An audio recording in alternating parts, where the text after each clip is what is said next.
Okay, so today we're going to be talking about this Belkin iPhone and Apple Watch charger. So it comes with a lightning dock connector and wireless Apple Watch charger, all built into one. Pretty solid base. I believe it's aluminum base, so it's got decent weight. And I purchased this through Amazon Marketplace. So obviously it's a secondhand. And the cool thing about this is that it has a adjustable connector that has adjustable height. So depends on whether your phone has a case or not. Then it can be adjusted. Obviously, this unit has loose charging. I don't know what that is. Port frame. So it's kind of wobbles a little bit. The tools you need is a Phillips screwdriver, a knife, and a plier. Now this is a very thin tip plier. So we're going to be opening this up and make sure that it's tight. So first of all, flip it over. It's got these rubber covers on the bottom so that it doesn't move around. Now I have actually opened this prior, so it may seems like a little bit easier in the video, but so basically you use a knife or anything sharp to kind of pry up a corner of the rubber cover on the bottom. Once you have done that, there's really just one layer of double-sided tape between that and the bottom cover. So slowly peel that off. Again, it seems easy in the video because I've done it once already. Then there's 6 screws. Unscrew those, and then you have the plastic cover off. And then everything is pretty much just inside of that.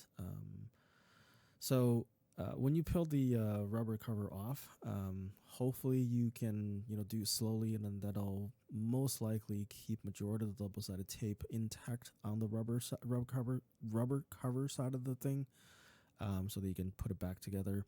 Worst case scenario, you can always buy rubber feet.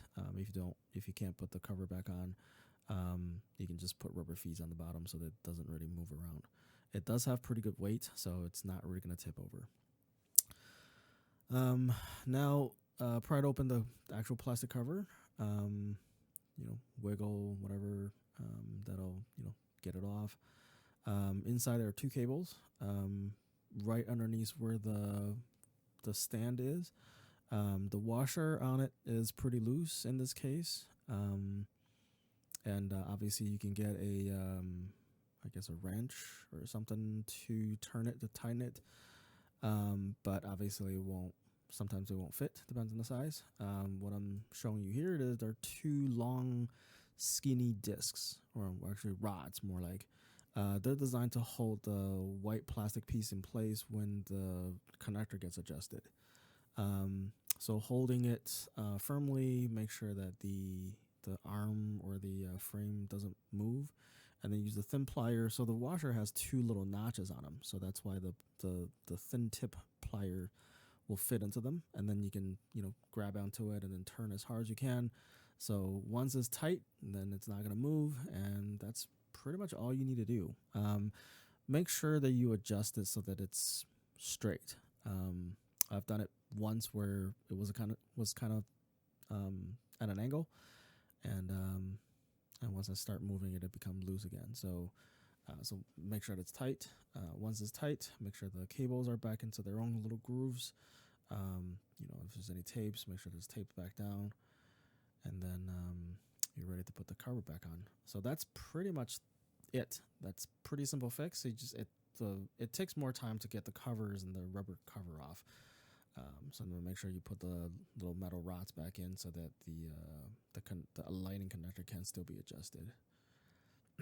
And then the plastic bottom cover goes back on, snaps in place, and then put the screws back on. Typically I like to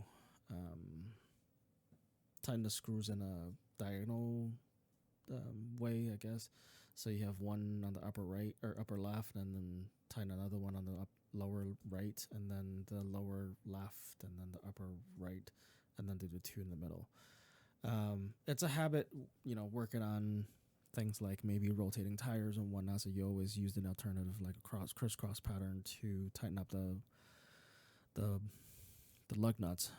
So I just got into the habit of doing that with screws as well. So, but yeah, outside of that, you know, once it's on, all you have to do is put the rubber cover back on to the bottom, make sure they line up correctly. As you can see, it's not moving, nothing's shaking, nothing loose inside, and check the screws and pretty much it. And then put the cover back on.